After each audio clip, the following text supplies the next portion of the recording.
नमस्कार दोस्तों, मैं हूं विक्रम और आपको मैं आज लेकर आ गया हूं रोहतासगढ़ के किले के एक नए भाग में, जहां पर हम आपको शेरशाह सूरी के शासनकाल के मुख्य जो सूबेदार हुआ करते थे उनके मकबरे और उस समय की जो जामा मस्जिद उसका नज़ारा दिखाने के लिए उस समय का कब्रिस्तान जो आज भी इस रोहतासगढ़ के किले के पास में ही स्थित है। सामने की तरफ जो आप इतना बड़ा ये विशाल मकबरा देख रहे हैं, इसे हाबिश खान का मकबरा कहा जाता है और ये जो व्यक्ति थे ये शेरशाह सूरी के ही सेना में शामिल थे। हम इस मकबरे के बाहरी और अंदर वाले कंस्ट्रक्शन को देख लेते हैं। स्क्वायर फॉर्म में ये पूरा जो इसका हिस्सा है बना हुआ है। यहाँ पर एक वक्त पहले गेट लगा रहता होगा और इस मकबरे के ऊपरी हिस्से में यदि हम देखेंगे तो कॉर्नर पे आपको दो छतरियाँ दिखाई देंगी जो कि हेक्सागोनल हमें दिखाई दे रही है और चारों कॉर्नर पर इसी प्रकार की छतरियाँ बनी है। बीच में बहुत बड़ा गुंबद बना हुआ है, पहाड़ी पत्थरों का इसमें इस्तेमाल किया गया है। और सामने की जो आर्च है, इस आर्च के राइट और लेफ्ट वाले भाग पर भी थोड़ी यदि अपनी नज़रों को लेकर जाएंगे तो यहाँ पर इन पत्थरों की कार्विंग, उस समय की विशेषता और कुछ जो उस समय के अवशेष हैं वो साफ तौर पर देखने को मिलते हैं। मुख्य दरवाजे पर बड़े बड़े ये भारी पत्थर का इस्तेमाल किया गया है। और हाबिश खान के मकबरे के अंदर वाले हिस्से में आते हैं। सामने की तरफ खंडर होती एक कब्र आपको दिखाई दे रही है। इसी कब्र को कहा जाता है हाबिश खान की कब्र। और इस मकबरे का अंदर का जो स्ट्रक्चर है वो स्क्वायर फॉर्म पे बना हुआ है। और इसी स्क्वायर फॉर्म के साथ साथ में यदि आप अपनी नज़रों को धीरे धीरे इसके पूरे हिस्से की तरफ घुमाएंगे तो आप इसकी जो वास्तुकला है, वास्तुशैली जो है उसको समझ पाएंगे। और ऊपरी हिस्से में यदि आप यहाँ से अपनी नज़रों को लेकर जाते हैं तो कॉर्नर पर बनी हुई इनकी जो ये आर्च है ये उस समय के विशेष डिज़ाइन को दिखाती है। और इसी के साथ में इसका जो बहुत भारी गुंबद है उसमें ईंटों का प्रयोग और पत्थरों का प्रयोग भी आपको साफ तौर पर देखने को मिलेगा। और अपनी बहुत हद तक पहचान ये खो चुका है। और यदि हम बात करते हैं इस मकबरे के आसपास वाले क्षेत्र की तो वहाँ पर भी बहुत सारी कब्रें हैं दोस्तों। उन कब्रों को भी हम अपनी इसी वीडियो के अंदर कैद करेंगे। और दोस्तों ये वही वक्त था जब चौसा की लड़ाई करके शेर शाह सूरी ने हुमायूं को तकरीबन बिहार और ये कह सकते हैं कि आधे उत्तर प्रदेश तक के हिस्से तक भगा दिया था। और ये युद्ध हुआ था 1539 में। तो उसी समय रोहतासगढ़ के इस किले पर शेरशाह सूरी ने अपना शासनकाल शुरू किया था। उनके अधीन ये वाला हिस्सा आ गया था और यहीं पर रोहतासगढ़ का जो किला है वो पहले से ही बना हुआ था। तो उन्हीं के समय में जो उनके सूबेदार, सेनापति थे, जो प्रमुख व्यक्ति थे, उन्हीं के सारी कब्रें यहाँ देखने को मिलेगी।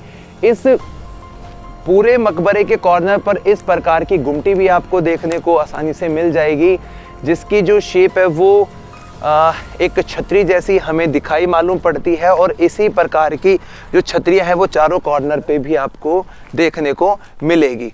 दोस्तों अब मैं आपको यहीं से बाहर की तरफ ले चलता हूँ और उसके काफ़ी सारे जो हिस्से हैं वो भी आपको दिखाऊंगा। आ जाइए आगे की तरफ। हाबिश खान के मकबरे के बाहरी हिस्से में भी यदि हम देखते हैं तो काफ़ी सारे मकबरे और कब्र हमें यहाँ पर देखने को मिल जाएंगी।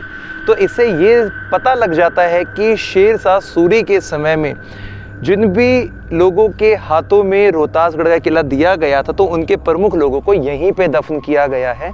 और अब मैं आपको थोड़ा सा आगे की तरफ ले चलता हूँ। वहाँ पर उस वक्त की एक जामा मस्जिद बनी हुई है, उसको भी मैं दिखाता हूँ। और बाकी उस समय के एक सूफी संत है, उनकी भी मज़ार यहाँ पर बताई जाती है। दोस्तों आप इस कब्र के पिछले पैटर्न को देख सकते हैं। कॉर्नर पे यहाँ पर एक प्रकार की मीनारें बनाई गई हैं और ऐसी जो मीनारें होती हैं वो ज़्यादातर हम लोगों ने देखी हैं मस्जिदों के अंदर। और ये वाला जो हिस्सा है ये भी एक कब्र का ही भाग है। इसको भी हम जाके देख लेते हैं आगे की तरफ से कि इस वाले हिस्से में हमें अंदर क्या दिखाई देता है। इस तरफ गांव के जो आदिवासी प्रवासी लोग हैं वो यहाँ पे रहते, तकरीबन 4000 की तादाद में उनके घर परिवार हैं यहाँ पे। और ये आइए यहाँ पे इस हिस्से को देखकर लगता है कि शायद ये उस समय का कोई प्रमुख रूम रहा होगा, जिसका आगे वाला हिस्सा तो टूट चुका है। और सामने की तरफ बस एक ये शिलालेख, एक पत्थर हमें देखने को मिल रहा है। और थोड़ा सा हम इसके अंदर का भी एक टेक देख लेते हैं कि अंदर की तरफ से कैसा बना हुआ है। ये देखिए पूरा टूट फूट के साथ में भरा हुआ हिस्सा। अब दोस्तों मैं आपको ले चलता हूँ उस समय की मुख्य मस्जिद में, जो कि शेर शाह सूरी के समय में जामा मस्जिद के नाम से प्रसिद्ध हुई थी। और ये वाली जो मस्जिद है वो उन्हीं के समकालीन बताई जाती है। आज हम देख रहे हैं रोहतासगढ़ के किले के अंदर शेर शाह सूरी के समय में बनवाई गई यहाँ की जामा मस्जिद। इस मस्जिद का बाहरी नज़ारा देखने पर हमें और मस्जिदों से थोड़ा सा अलग दिखता है। गेट यहाँ पर भी मुख्य तौर पर 3 हैं। यहाँ पर भी सैंडस्टोन का इस्तेमाल किया गया है और ऊपरी भाग पर आप देखेंगे तो पत्थर के ऊपर काफ़ी बारीक काम भी आपको देखने को मिलेगा। उस समय का डिज़ाइन भी आपको देखने को मिलेगा जो कि उस समय की विशेषता को बताता है। राइट और लेफ्ट की तरफ फ्लावर भी बनाए गए हैं और सामने की तरफ एक शिलालेख है जिस पर कुछ कलमे या उस समय के इतिहास की कुछ बातें लिखी गई होंगी। यदि आप उसे पढ़ सकते हैं तो पढ़ लीजिएगा। थोड़ा सा हम एक बार मस्जिद के अंदर वाले हिस्से में चलते हैं। तो मक्का और मदीना के अंदर जो मेन स्थान है मक्का, वहाँ पर एक जगह पड़ती है जिसे हम बोलते हैं काबा। तो दोस्तों काबे की तरफ फेस होता है ज़्यादातर इन मस्जिदों का, जिसे हम बोलते हैं पश्चिमी द्वार। इस तरफ फेस करके जितने भी मुस्लिम धर्म के व्यक्ति होते हैं वो नमाज अदा करते हैं। और आज के वक्त में ये जो मस्जिद है ये इस प्रकार की हमें दिखाई दे रही है। और आज इस मस्जिद को देखकर ऐसा पता लगता है कि स्थानीय लोग इस पूरे हिस्से को अपने इस्तेमाल में ला रहे हैं। बाकी इसकी जो शेप है वो उस समय के इतिहास से तो रूबरू करवाती है, जबकि उस समय के वास्तुकला को भी दिखाती है। तो तीनों तरफ से जो मस्जिद है ये आर्चिस के साथ में भरी हुई है, बनी हुई है। और इसी के अभिन्न अंग को कवर करने के बाद में हम यहाँ से यदि अपनी नज़रों को थोड़ा सा राइट वाले हिस्से में लेकर जाएंगे तो वहाँ पर जो इस पूरे किले की बाउंड्री बनी हुई थी, उस बाउंड्री का एक मुख्य दरवाजे का भाग यहाँ पर बनाया गया है। अभी हम उस तरफ चलते हैं और वहाँ जाने के बाद भी आपको चीज़ें दिखाएंगे। ये दोस्तों इस मस्जिद का मुख्य दरवाज़ा हुआ करता था, यहीं से लोग अंदर प्रवेश करते थे और बाहर की तरफ का जो इसका हिस्सा है ऐसा हमें दिखाई दे रहा है। रोहतासगढ़ का जो ये वाला स्थान है इसका जिक्र तो आज से 5-10 हज़ार वर्ष पुराने जो हमारे काव्य खंड हैं उनके अंदर भी देखने को मिलता है। क्योंकि राजा हरिश्चंद्र के जो बेटे थे रोहितासवश, उनके नाम पर ये जो पूरा स्थान है वो बसा हुआ था। लेकिन अलग अलग शासकों ने अपने अपने समय में यहाँ पर इमारतें बनवाई। तो ये सैनिकों के लिए ऊपर चढ़ने का स्थान हुआ करता था। सीढ़ियाँ बनाई गई हैं, ऊंचे ऊंचे दरवाजे यहाँ पर दिखाई दे रहे हैं, मेहराबदार। और इस हिस्से को देखकर तो लगता है कि शायद जो उनके सैनिक वगैरह होंगे ना वो यहाँ पर बैठे रहते होंगे सुरक्षा के उद्देश्य से। पत्थरों पर आप यहाँ पर जो उस समय का वर्क है वो देख सकते हैं, उस समय की एक झलक देखने को मिलेगी।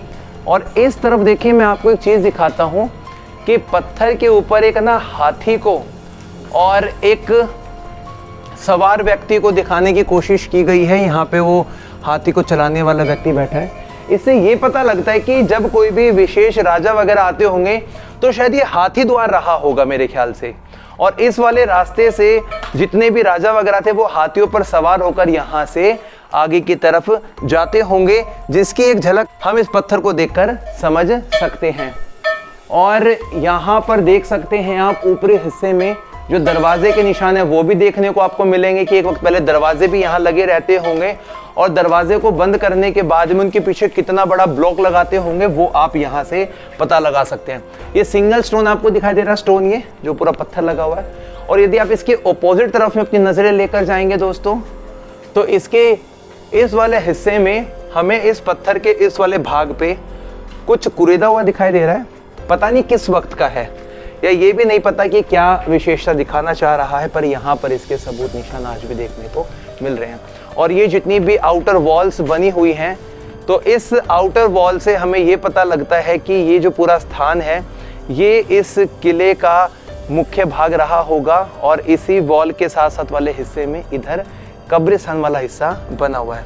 कुछ और कब्रें भी यहाँ पे बनी हुई हैं, उनको भी हम अपनी इस वीडियो में कैद कर लेते हैं, उनकी एक झलक देख लेते हैं। इस मुख्य दरवाजे से और अंदर आने के बाद में हमें यहाँ पर भी एक मकबरा दिखाई दे रहा है, जो बताया जाता है कि यहाँ पर एक जाने माने संत भी हुआ करते थे शेरशाह सूरी के समय में। शायद ये उन्हीं का रहा होगा या विशेष तौर पर किसी भी मुख्य व्यक्ति का हो सकता है। और दोस्तों यदि आप कुछ झलकियां इस तरफ भी देखेंगे तो आपको उस समय के कुछ और कब्रें यहाँ पर दिखाई देंगे। उनके सिर्फ खंडर मात्र यहाँ पर आज के वक्त में बचे हुए हैं, जो कि हमें बताते कि शेरशाह सूरी के समय में या उनके बाद में जो मुगल शासनकाल के व्यक्ति हैं शायद उनसे संबंधित भी हो सकते हैं। तो इस पूरे भाग को बनाकर हमें काफ़ी अच्छा लगा। रोहतासगढ़ किले के हम काफ़ी सारी वीडियो लेकर आएंगे अलग अलग भागों में। अब चलते हैं इसके दोस्तों आगे वाले हिस्से में, वहाँ जाके इसके नए इतिहास को और इसके बाकी चीज़ों को आपके सामने पेश करेंगे। तब तक के लिए जय हिंद, जय भारत।